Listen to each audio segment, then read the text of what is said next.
தமிழக பாஜக தலைவராக இருந்த அண்ணாமலையின் பதவிக்காலம் முடிவடைந்ததைத் தொடர்ந்து அடுத்த தலைவர் யார் என்று மிகப்பெரிய எதிர்பார்ப்பு எகிரியது.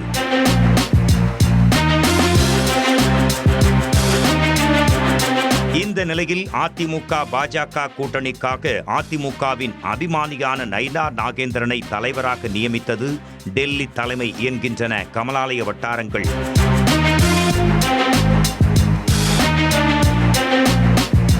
குழந்தைகள் முதல் பெரியவர்கள் வரை எல்லோரையும் அன்பாக அண்ணா அண்ணா என்று அழைப்பதாக இருக்கட்டும், திமுகவிற்கு சவால் விட்டு அசராமல் இருந்ததாகட்டும், கட்சிக்குள் பல்வேறு குழப்பங்கள் எழுந்த போதும் அடங்காமல் தலைவனாக தன் வேலையை செய்ததாகட்டும், அன்பானவன், அசராதவன், அடங்காதவனாக ஒரு பன்முகத்தன்மை கொண்ட தலைவனாக அண்ணாமலை இருந்தார் என்றே சொல்ல வேண்டும்.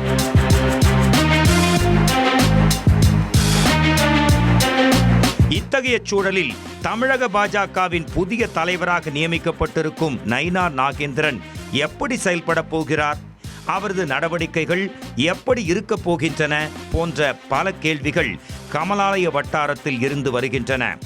அதிமுகவின் அபிமானியான நயினார் நாகேந்திரன் அதிமுகவிலிருந்து தன்னுடன் பாஜகவில் ஐக்கியமானவர்களுக்கு பதவிகள் வழங்க உள்ளதாகவும், அண்ணாமலையால் நியமிக்கப்பட்ட நிர்வாகிகளை கூண்டோடு பேக் செய்ய இருப்பதாகவும் தகவல்கள் வெளியாகியுள்ளன.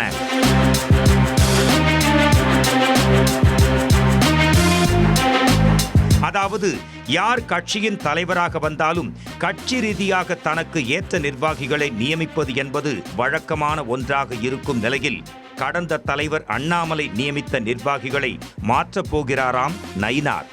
அதேபோல் அண்ணாமலைக்காக பணியாற்றியதோடு கட்சியில் மற்ற தலைவர்களை மதிக்காத சில நிர்வாகிகளை கூண்டோடு காலி செய்யவும் நயினார் திட்டமிட்டிருப்பதாக கூறப்படுகிறது. இது தொடர்பாக ஒரு குழுவை அமைத்து யார் யாரெல்லாம் இன்னமும் முன்னாள் தலைமைக்கு விசுவாசமாக இருக்கிறார்கள், யாரெல்லாம் தலைமைக்கு தன்னை பற்றி புகார் அளிக்க வாய்ப்புகள் உள்ளன போன்ற ஆய்வை நடத்த நயினார் உத்தரவிட்டிருக்கிறாராம். அதன்படி அந்த ரிப்போர்ட்டை அடிப்படையாக வைத்து கட்சிக்குள் பல்வேறு மாற்றங்கள் வருவதற்கான வாய்ப்புகள் அதிகம் இருப்பதாக சொல்லப்படுகிறது.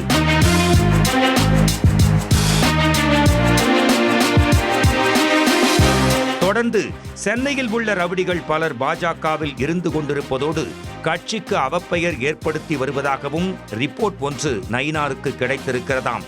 இதனால் அந்த ரவுடிகள் தொடர்பாக கணக்கெடுப்பு மேற்கொள்ளவும் பலரை நீக்கவும் நயினார் திட்டமிட்டிருப்பதாகவும் கூறப்படுகிறது.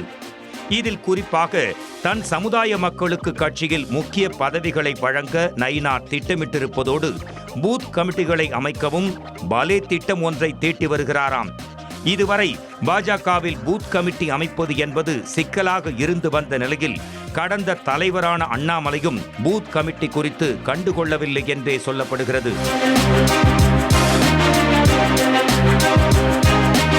இதன் காரணமாக நயினார் இந்த பணிகளை எல்லாம் தன்னுடைய தலைமையில் முடிக்க இருப்பதாக கமலாலய வட்டாரங்கள் கூறுகின்றன. எனவே விரைவிலேயே பாஜகவுக்குள் பல்வேறு அதிரடி மாற்றங்கள், திருப்பங்கள் நடக்க உள்ளதாகவும் சொல்லப்படுகிறது. பொறுத்திருந்துதான் பார்க்க வேண்டும்.